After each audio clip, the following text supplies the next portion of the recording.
Bonjour à tous, c'est Ambre et bienvenue dans ce nouvel épisode de Myself First, le podcast 100% bienveillance, amour de soi et développement personnel.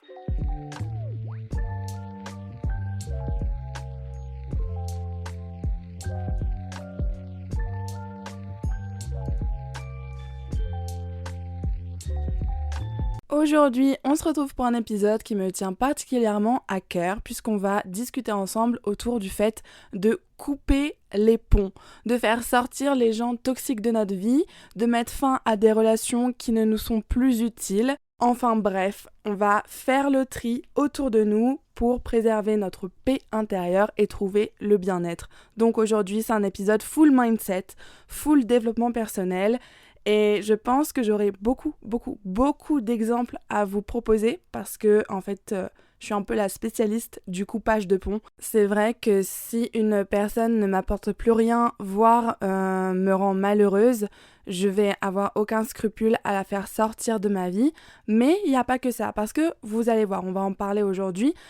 Couper les ponts, mettre de la distance, c'est pas forcément quelque chose de définitif, c'est pas non plus forcément quelque chose de physique. Moi j'ai coupé les ponts avec certaines personnes, mais pourtant elles font toujours partie de ma vie, je les fréquente quotidiennement parce que c'est des gens de ma famille des fois, mais voilà, je vais vous expliquer un petit peu toute ma vision autour du fait de couper les ponts avec certaines personnes. Et voilà, on va commencer tout de suite parce que j'ai plein de choses à dire.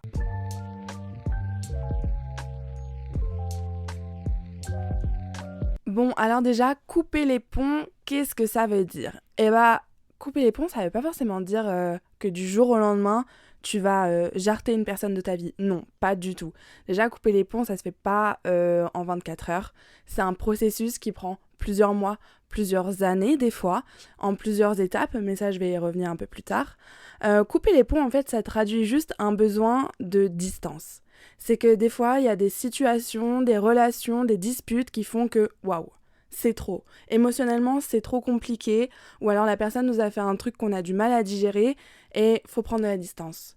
Que ce soit pour réfléchir, pour pardonner, pour s'excuser si c'est nous qui sommes en tort, mais voilà, le couper les ponts, c'est juste un besoin de distance, et ce besoin de distance, il peut être définitif, c'est-à-dire il n'y a pas de retour en arrière. Je sais pas, si ton mec il t'a trompé et que pour toi c'est éliminatoire, et bah tu vas couper les ponts et basta. Mais couper les ponts, ça peut simplement être temporaire. Vraiment, j'essaye de réfléchir là, mais ouais bah, ma mère par exemple, elle coupe souvent les ponts quand quelqu'un a franchi ses limites, mais c'est juste que pendant plusieurs semaines, pendant plusieurs mois, bah, même plusieurs années des fois, elle va pas parler à cette personne, mais on sait tous que cette personne, elle fait encore partie de sa vie et qu'elle va lui reparler un jour ou un autre. Donc voilà, je voulais vraiment faire cette mise au point. Couper les ponts, c'est pas dramatique. Faut pas en faire tout un fromage, c'est pas hyper grave. Couper les ponts, ça peut être une petite solution temporaire pour privilégier son bien-être, son bonheur. Si vous sentez qu'une situation ou une relation vous dépasse, n'hésitez pas à faire un pas en arrière pour prendre du recul. Ça sera toujours plus bénéfique que de se disputer, de se torturer l'esprit pour trouver des solutions qui n'existent pas à l'instant T. Par exemple, moi, actuellement, je suis en processus de coupage de pont avec une très bonne amie à moi. Alors, je sais pas trop où ça va mener cette histoire, mais je sais juste que là, dans mon amitié avec cette fille, y a un truc qui me bloque. Depuis quelques mois, ça me chiffonne, mais j'arrive pas vraiment à mettre de mots sur ce que je ressens. Enfin, je sais qu'il y a un truc qui va pas, mais je sais pas quoi. Donc, au lieu d'être méchante, au lieu d'accumuler des trucs négatifs vis-à-vis d'elle, je préfère émotionnellement, dans ma tête, prendre mes distances. Donc concrètement, ça veut dire que dans ma relation, je ne suis pas épanouie, mais en même temps, ce n'est pas une relation toxique et ce n'est pas une personne que j'ai envie de jarter de ma vie. Donc, de manière mature, posée et réfléchie, je prends mes distances, je réfléchis, je mets des mots sur ce que je ressens et la relation en elle-même, elle change pas. Enfin, moi, mon amie, là, elle est pas du tout au courant que moi, il y a un truc qui me chiffonne et qui me travaille et j'ai pas envie de l'alerter parce que je sais que ça restera mon amie, mais peut-être que j'ai besoin de réévaluer mon amitié et mes attentes auprès d'elle. Donc, c'est couper les ponts, dans ce cas-là, c'est temporaire et c'est un processus interne. Ça veut dire que quand vous coupez les ponts ou que vous mettez de la distance avec quelqu'un, la personne n'est pas forcément obligée de le savoir. Vous le faites toujours pour vous. De toute façon, quoi que vous fassiez dans la vie, vous le faites pour vous. Si vous décidez de couper les ponts avec quelqu'un, ne le faites jamais pour faire culpabiliser la personne, pour la faire regretter, pour la rendre triste, pour la punir ou je ne sais quoi. Non. Si vous décidez de mettre fin à une relation, c'est pour vous, pour votre bien-être, pour votre santé mentale, pour votre bonheur, d'accord ? Ne le faites jamais en attendant une réaction de la personne. De toute façon, je pense qu'on a tous déjà expérimenté ce petit moment où, enfin, je sais pas, tu parles à un mec et puis tu décides de le ghoster pendant quelques jours parce que t'as envie de le faire réagir, t'as envie qu'il montre qu'il tient à toi et en fait, tu te rends compte que le mec, juste, il t'envoie 0 message, il en a rien à faire de ta gueule. Donc voilà, n'essayez pas de mettre vos distances juste pour faire réagir une personne. Dans ce cas-là, c'est mieux de communiquer sur ce que vous ressentez. Mais alors, pourquoi couper les ponts ? Eh ben, il y a plein de raisons. Toutes les raisons sont valables. À partir du moment où vous êtes malheureux, vous avez le droit de couper les ponts avec une personne. Vous pouvez couper les ponts pour prendre de la distance, pour prendre de la hauteur, pour vous concentrer sur vos émotions, pour vous ressourcer. Enfin, plein de raisons. Même des raisons positives. Vous pouvez aussi couper les ponts parce que vous sentez que vous n'êtes pas bénéfique à la personne. Vous sentez que vous êtes méchant, vous sentez que vous êtes toxique. Et dans ce cas-là, c'est une réaction très mature de prendre de la distance. Moi, ça m'est arrivé il y a quelques jours avec un garçon. Je sais pas s'il écoute mes podcasts, sinon c'est hyper gênant. Mais bon, c'est pas grave. Oups. Mais donc, je parlais depuis un petit moment avec un garçon et moi, dans ma tête, c'était purement amical. Mais vous connaissez, l'amitié fille-garçon, ça n'existe pas du tout. Donc, forcément, il a développé des sentiments à mon égard. Et en fait, je sentais bien, malgré ma réticence à vouloir m'engager avec lui ou quoi que ce soit, j'ai essayé de lui faire comprendre par tous les moyens que moi, je me voyais pas du tout en couple avec lui. Il voulait pas comprendre. Donc, j'ai dit, écoute, je pense que c'est mieux qu'on arrête de se parler parce que plus on parle et plus tu te fais des films, plus je te donne de faux espoirs et j'ai pas du tout envie que tu te fasses des films parce que c'est vraiment un mec bien. C'est un mec, il est incroyable. C'est juste moi qui n'ai pas envie de m'engager là. Mais voilà, donc j'ai mis mes distances pour le préserver. Mais bon, le plus souvent, si on coupe les ponts avec quelqu'un, c'est que cette personne nous a fait du mal, cette personne nous rend malheureux, parce qu'en fait, tout le monde ne mérite pas de faire partie de votre vie. Soyez sélectif dans vos relations. Dites-vous que vous êtes la moyenne des 5 personnes que vous côtoyez le plus. Est-ce que vous avez vraiment envie de fréquenter des personnes qui vous tirent vers le bas, qui n'ont aucun projet de vie, qui sont négatives tout le temps ? Non! Soyez amis, fréquentez des personnes qui vous tirent vers le haut, qui vous soutiennent, qui vous font vous sentir bien, ok ? Vous méritez que ça. Et je sais que ça peut être compliqué de mettre fin à une relation quand vous avez aimé la personne, que ce soit amicalement ou amoureusement. Mais des fois, il faut savoir écouter sa raison plutôt que son cœur. Et Dieu sait à quel point c'est compliqué, mais c'est nécessaire à votre épanouissement. Je me permets aussi de faire une petite digression. Si vous êtes actuellement dans une relation toxique, que vous en avez conscience, mais que vous n'êtes pas prêt, vous n'arrivez pas ou vous n'avez pas envie actuellement de mettre fin à cette relation, ne vous blâmez pas. Je ferai un épisode sur les relations toxiques. Mais là, c'est vraiment, je veux pas que vous pensiez que je vous culpabilise en vous disant si une relation vous est pas bénéfique, il suffit de couper les ponts et basta. Non, je sais très bien qu'en réalité, c'est beaucoup plus compliqué que ça. Moi, c'est facile parce que ça a toujours été mon fonctionnement. Mais pour certaines personnes, enfin moi j'ai des amies qui sont clairement dans des relations toxiques, mais elles n'arrivent pas à en sortir, elles sont pas prêtes, elles ont conscience que ça va pas, mais elles sont pas prêtes mentalement, émotionnellement à mettre fin à cette relation et c'est ok. Prenez le temps qu'il vous faut, c'est chacun son rythme et ça ira mieux un jour, je vous promets, mais je ferai un épisode dédié aux relations toxiques. Et une autre petite digression, on peut couper les ponts avec tout le monde. Et quand je dis tout le monde, je fais référence aux personnes de votre famille. C'est pas parce que vous avez le même sang que c'est des personnes qui vous sont bénéfiques. Y a plein de familles où c'est toxique, plein de familles où il y a beaucoup de tensions, beaucoup de disputes. Donc n'oubliez jamais, myself first. Moi d'abord. Même si c'est ma mère, mon père, ma sœur, ma tante, mon oncle, à partir du moment où la personne me fait sentir mal, me rend malheureux, me blesse, je coupe les ponts. Cette personne ne mérite pas de faire partie de ma vie. Et encore une fois, ça ne sera pas du jour au lendemain, ça sera sûrement douloureux, c'est un processus qui prend plusieurs mois, voire plusieurs années, mais pensez toujours à vous. Vous méritez que le meilleur. En ce qui me concerne, j'ai coupé les ponts avec une personne de ma famille qui est très proche de moi, c'est-à-dire que je vis avec elle. Et alors là, vous allez me dire, mais comment c'est possible d'avoir coupé les ponts si tu vis encore avec elle ? Eh bien parce que je pense que couper les ponts, ça n'a rien à voir avec le fait de mettre de la distance physique, mais plutôt de la distance émotionnelle.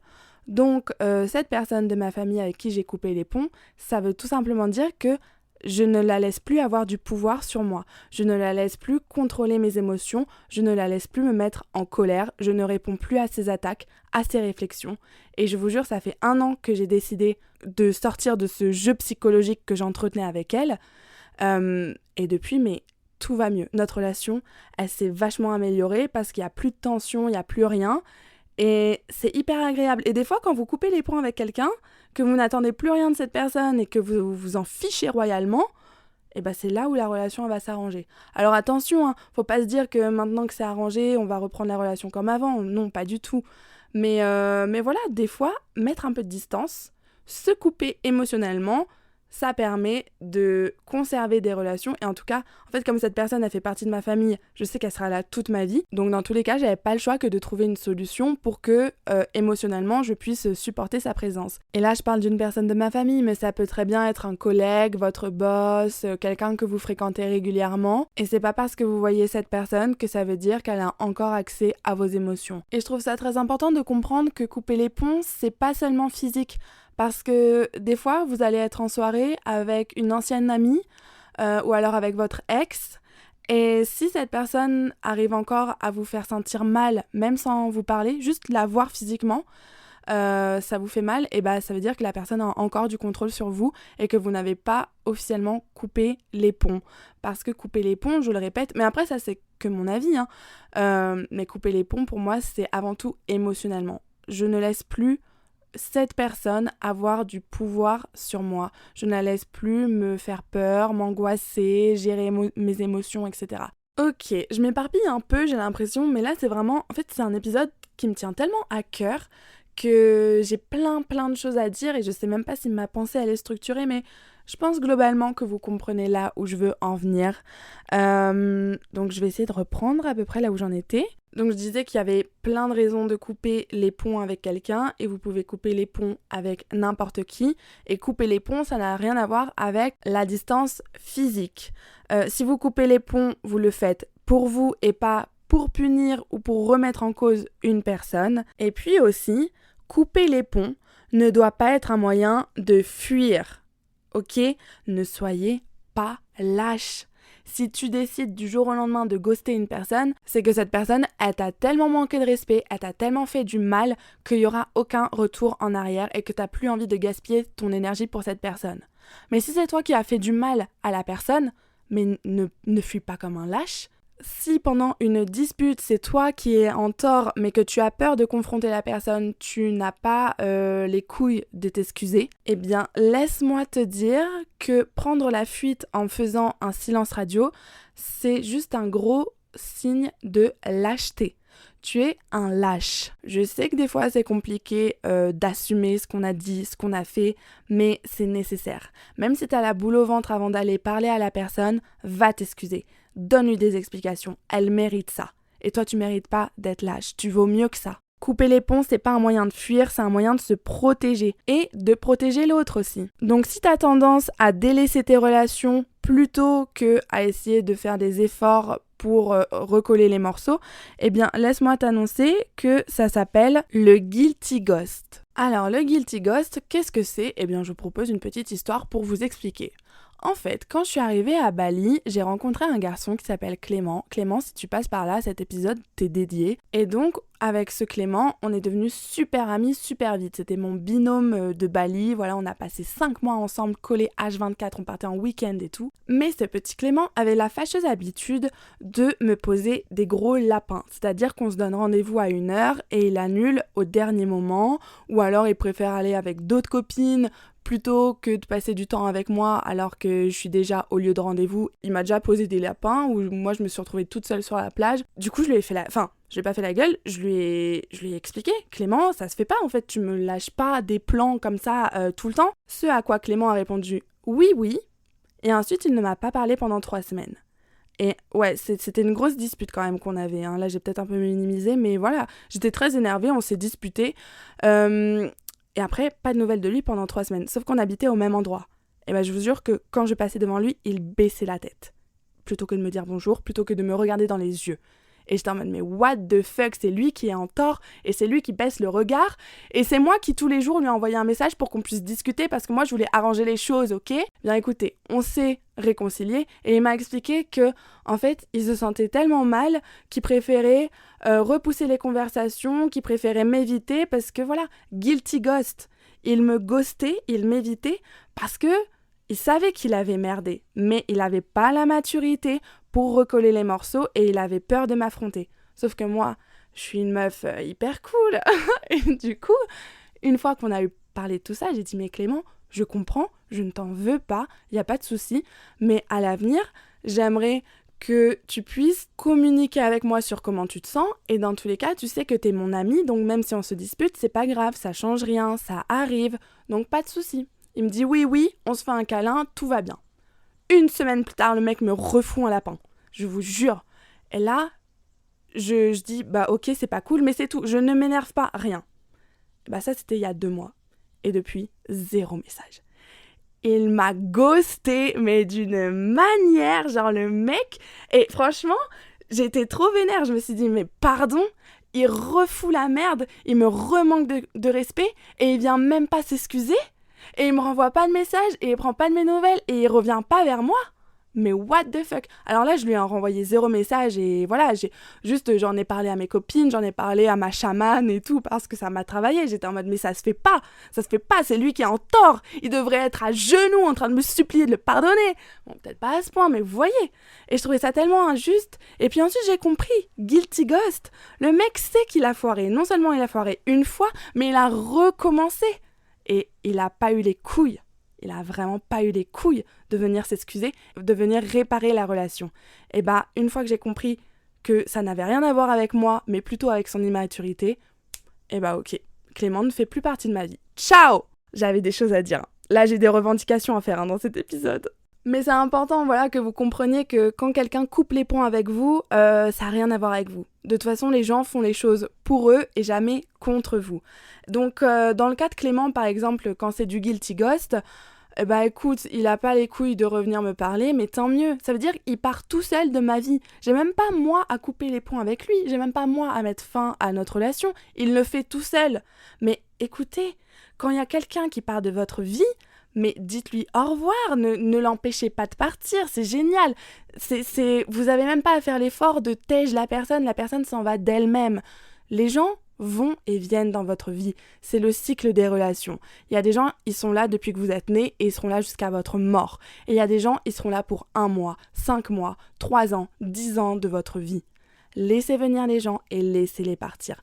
Ne remettez jamais en cause votre valeur ou votre intégrité, ça n'a rien à voir avec vous. Mais il y a des gens, ils sont là pour une certaine période de ma vie. Clément, il a été là avec moi à Bali et je me souviendrai toute ma vie de tout ce qu'on a vécu tous les deux et c'était génial. Et je chéris tous les moments qu'on a passés ensemble. Je ne retiens que le positif de cette relation parce que ça m'a énormément apporté et grâce à lui, j'ai pu évoluer. Mais aujourd'hui, ce n'est pas un ami, ce n'est plus un ami parce qu'on n'a pas les mêmes valeurs et qu'avec moi, mes amis, j'estime que c'est important de communiquer sur ce qu'on ressent et s'il y a un problème, tu peux pas me ghoster. Donc voilà, c'est la fin d'une courte mais jolie amitié et c'est tout ce que j'ai envie de retenir. D'ailleurs, si quelqu'un vous bloque ou vous ghoste du jour au lendemain, sachez qu'on n'a pas toujours besoin de réponses pour couper les ponts. Donc si une personne vous avait fait du mal, c'est la seule chose que vous avez besoin de savoir. Ne courez jamais derrière une personne qui vous a ghosté, ne courez jamais derrière une personne qui vous a manqué de respect. Et si le mec à qui vous parlez depuis 3 mois et que vous adorez vous next du jour au lendemain, c'est son problème, c'est pas le vôtre. Vous n'avez pas besoin de savoir pourquoi une personne vous a ghosté. Tout ce que vous avez besoin de savoir, c'est qu'elle vous a pas respecté. Parce que quand on apprécie une personne et qu'on veut mettre fin à une relation, on envoie un message, on appelle la personne, on se voit en face-to-face, on en parle. Donc si la personne vous ghoste du jour au lendemain, eh ben tant mieux pour vous et tant pis pour elle.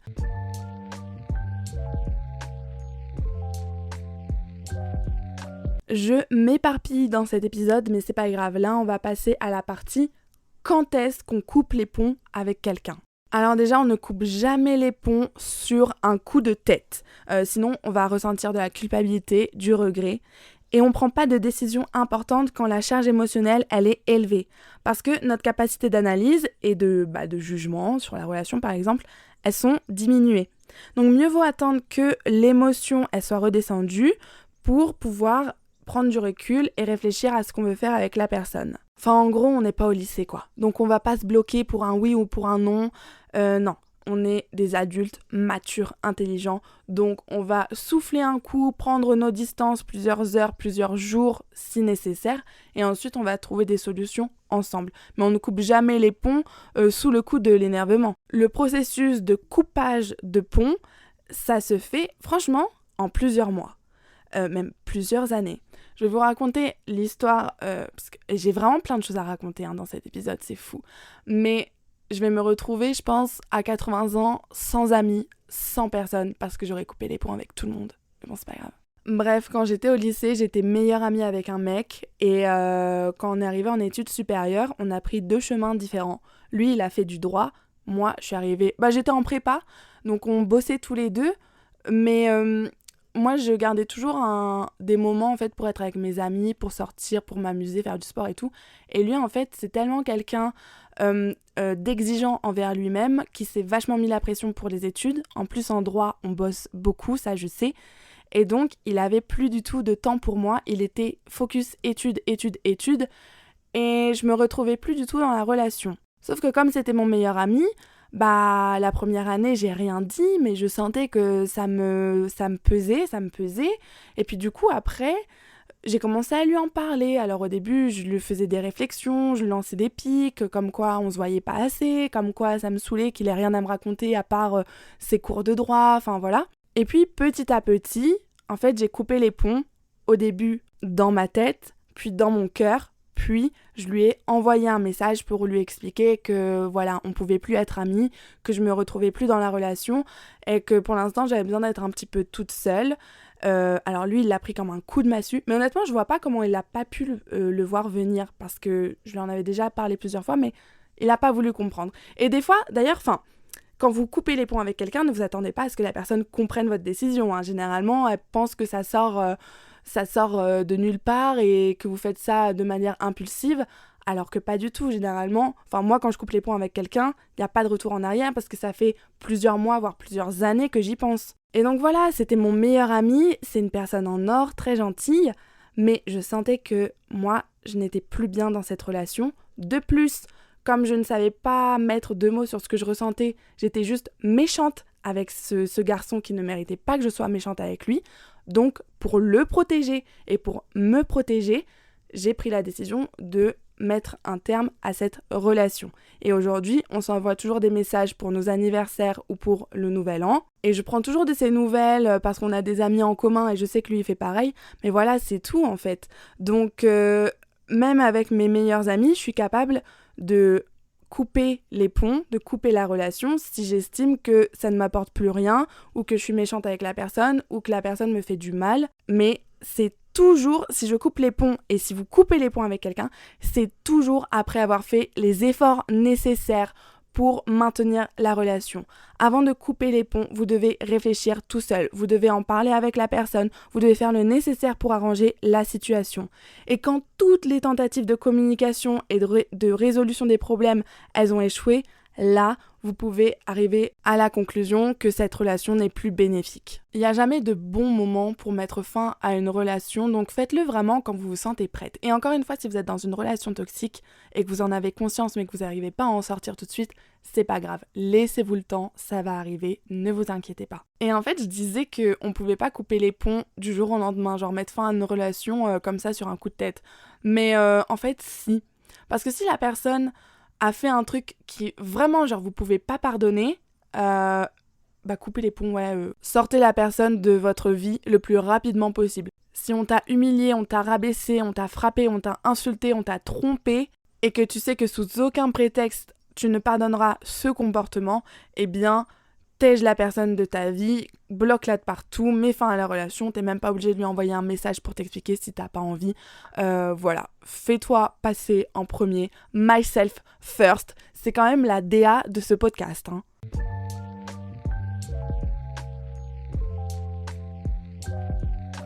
Bon, on a vu pourquoi et quand couper les ponts, et maintenant je vais vous expliquer comment couper les ponts de manière nette, claire, précise, efficace et respectueuse. Alors, comme je vous l'ai expliqué, on ne coupe pas les ponts avec une personne du jour au lendemain. Il y a tout un travail de préparation mentale. Faut que vous preniez le temps de réfléchir et de vous assurer que c'est la bonne décision pour vous. Pour vous, pour vous. Si vous mettez fin à une relation, vous le faites pour vous, ok ? Donc, vous pourrez toujours revenir sur vos pas, d'accord ? Ne vous mettez pas trop de pression par rapport à ça. Mais essayez de réfléchir. Pour vous, est-ce que cette relation vous apporte du bonheur ? Est-ce que vous avez encore envie d'être amis ou en couple avec cette personne ? Voilà, donc réfléchissez. Il y a tout un travail de préparation mentale qui peut prendre plusieurs semaines, plusieurs mois ou plusieurs années. Il n'y a pas de temps, c'est chacun à son rythme. Une fois que vous avez pris votre décision, vous pouvez choisir de verbaliser votre décision ou non. C'est-à-dire que vous n'êtes pas toujours obligé de dire à la personne que vous avez envie de prendre vos distances avec elle. En fait, comme je le répète depuis le début du podcast, mais couper les ponts, c'est pas quelque chose qui se dit, c'est quelque chose qui se passe à l'intérieur de nous. Et à l'extérieur, tout peut avoir l'air normal. Enfin, moi, avec la personne de ma famille, par exemple, à qui j'ai coupé l'accès à mes émotions, on va dire, mais tout a l'air normal. Je vous jure, personne peut se dire, pas même elle, peut se dire que j'ai fait tout un travail pour sortir du jeu psychologique que j'avais avec elle et tout. Non, la relation, physiquement, vue de l'extérieur, elle n'a absolument pas changé. Mais, moi, je sais que j'ai coupé les ponts. Donc vous ne vous sentez pas toujours obligé de vous justifier, même si parfois, en vrai, de vrai, c'est préférable d'expliquer notre décision juste par respect. Si tu mets fin à une relation avec une personne que tu connais depuis une semaine, bon, t'as pas besoin de lui écrire un manuscrit pour lui expliquer ta prise de décision. En revanche, si c'est un ami ou une personne que tu as aimé, une personne de ta famille, une personne que tu as portée dans ton cœur à un moment donné, c'est vrai que je te conseille de lui envoyer un message ou de l'appeler, enfin, vraiment, ouais, de se voir face to face pour lui parler, pour lui expliquer parce qu'elle le mérite. Encore une fois, ne soyez pas lâche. Évidemment que la manière la plus droite, la plus élégante et la plus respectueuse de mettre fin à une relation, c'est de voir la personne et de lui en parler en face. Mais c'est pas toujours facile et c'est pas toujours possible. Donc dans ce cas-là, vous pouvez le faire par téléphone, mais moi j'aime bien le faire par message. Parce que quand tu écris un message à la personne, tu peux prendre le temps d'écrire ce message dans tes notes et de le modifier à l'infini pour écrire précisément ce que tu as envie de dire. Parce que moi je sais que parfois à l'oral, j'ai des problèmes de communication et je peux dire des mots maladroits, des mots qui blessent. Je peux me faire emporter par mes émotions et du coup des fois je suis en mode ah dommage, j'ai pas fait passer le message que je voulais. Or quand tu écris par SMS, tu peux mettre 3 jours à taper ton SMS et du coup choisir les bons mots, les bonnes tournures de phrases, pouvoir dire tout ce que tu veux et bien te faire comprendre. Donc si vous vous sentez capable de mettre fin à une relation en face à face, franchement vous êtes les boss. Mais sinon, pas de culpabilité, pas de problème. Vous envoyez un message structuré, clair, limpide, gentil, bienveillant et ça fera l'affaire. Encore une fois, ne vous attendez pas à ce que la personne comprenne votre prise de décision. Elle peut le vivre comme un choc qu'elle n'a pas pu venir, elle peut être triste, elle peut être en colère, elle peut être dans l'incompréhension, elle peut essayer de vous faire changer d'avis ou de vous faire culpabiliser. Mais rappelez-vous toujours les raisons qui vous ont poussé à vous éloigner de cette personne.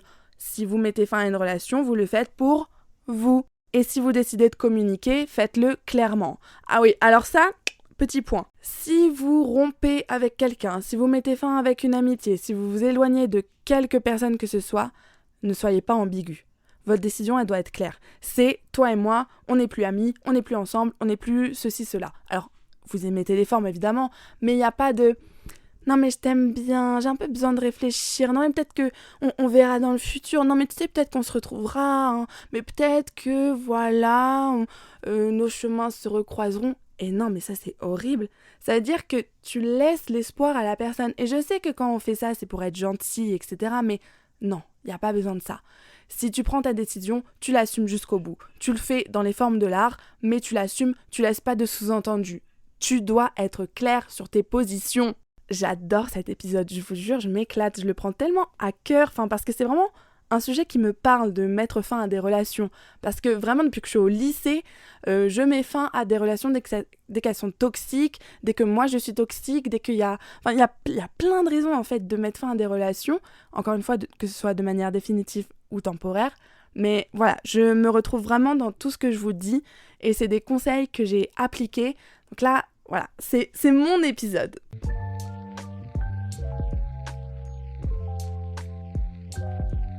Bon alors, maintenant que vous avez mis fin à votre relation, qu'est-ce qui se passe après ? Eh bien, sachez que même si c'est vous qui décidez de couper les ponts, ça ne veut pas pour autant dire que vous allez oublier la personne en un claquement de doigts. Pas du tout.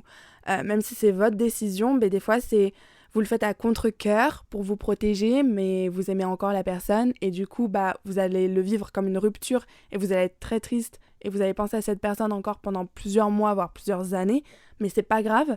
Mais voilà, gardez à l'esprit qu'une rupture, c'est une rupture, qu'elle soit amicale, familiale ou amoureuse, ça fait mal et on n'oublie jamais la personne du jour au lendemain.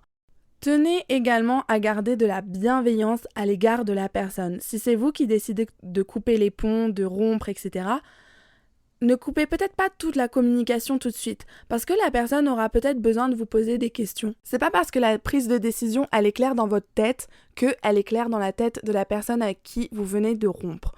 Donc, gardez de la bienveillance, essayez d'être compréhensif envers la personne, essayez de vous caler aussi à son rythme, et soyez toujours ouvert à la discussion, sauf si c'est vraiment une personne qui vous avait fait du mal, ou un gros nulos, là, un gros clochard qui vous mérite pas, hein. Là, je parle pas de ça. Je parle dans le cadre d'une relation amicale ou même amoureuse. Et c'est vous, pour X ou Y raison, qui décidez de mettre un terme à cette relation et ça regarde que vous. Mais prenez soin de la personne. Ne lui faites pas de mal et ne parlez pas de manière négative d'elle. Tout le monde n'a pas besoin de savoir que vous vous êtes disputé.